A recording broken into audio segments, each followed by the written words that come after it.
Isa na namang mapagpalang araw sa inyo mga idol. At eto, medyo maganda ng panahon. Dahil halos 3 linggo na tuloy-tuloy ang ulan dito sa amin, dito sa Ilocos Region mga idol. So medyo hindi tayo nakakapag-upload dahil sa patinding pagulan dito mga idol. So ngayon maulap pa rin, pero yan sa taas mga idol maulap, pero medyo okay na.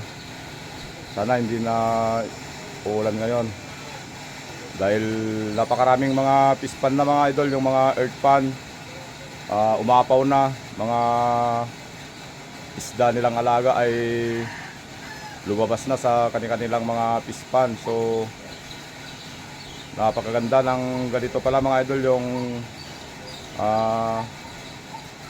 concrete pan, dahil kahit tuloy-tuloy ang ulan mga idol ay walang problema.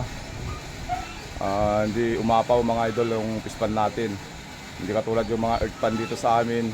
Yung mga earth pan nila ay umapaw ang tubig, kasi hanggang yung ibang lugar dito sa amin sa Ilocos mga idol, mayroon hanggang dibdib ang tubig.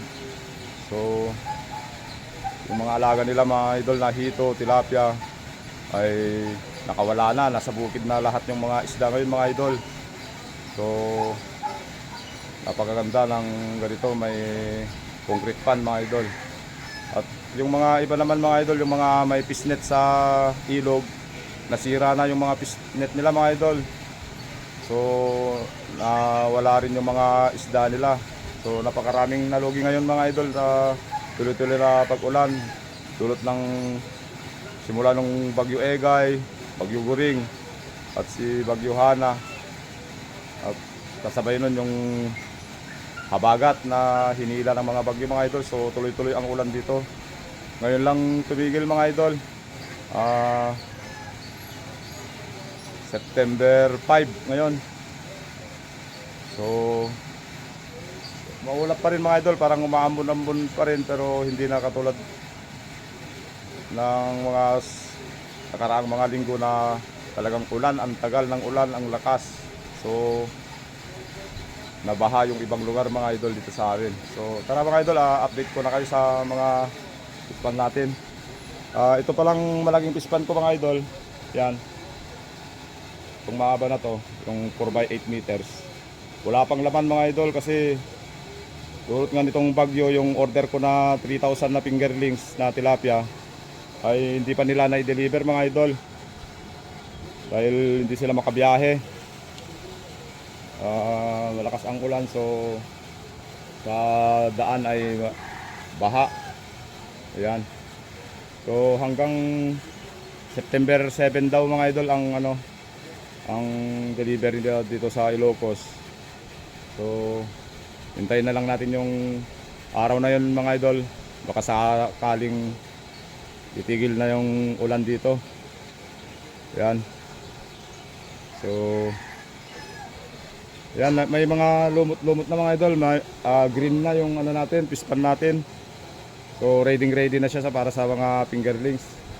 Para pagdating ng mga fingerlings mga idol, hindi muna natin sila pakakainin, at yung mga natural food muna yung kakainin nila, yung mga lumot muna yung kakainin nila mga idol. So ayun. At dito naman sa mga hito natin mga idol, ito malalaki na sila.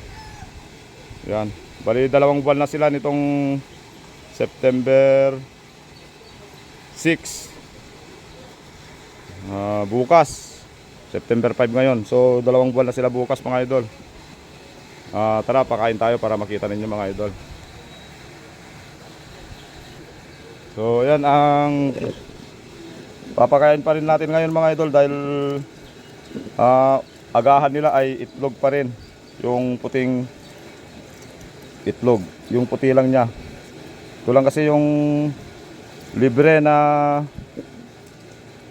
nahihingi ko mga idol. So malaking tulong din to para makatipid tayo sa feeds, at mataas din ang protein nito mga idol. So maganda para sa mga hito natin.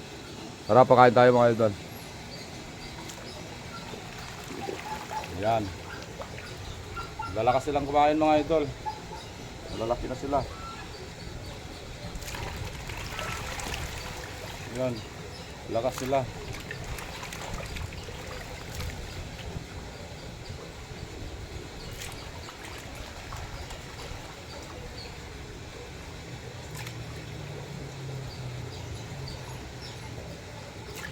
Hindi lang masyadong kita mga idol dahil dumi na naman yung tubig. Ayan.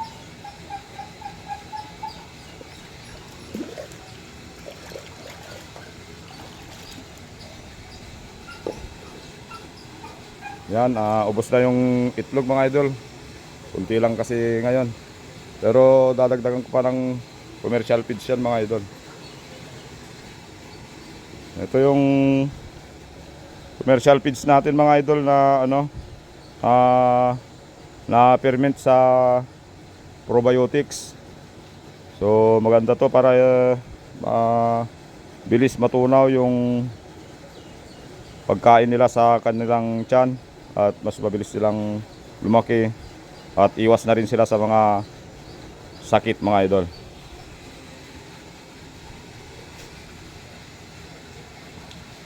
Yan.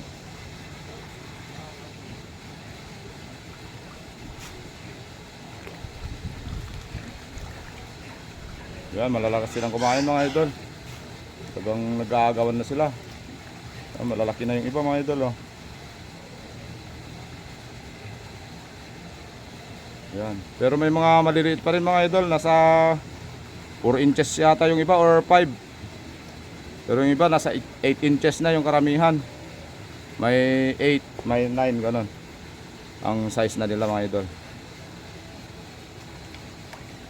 So ayan. So hanggang dito lang muna mga idol. At marami pa tayong pakakainin. Mga alaga nating mga baboy. Yun, nandun sila. Mukhang gutom na rin sila at may trabaho pa tayo mga idol. Papasok pa tayo sa trabaho. So hanggang dito na lang muna mga idol. Maraming salamat sa palaging panonood and God bless us all.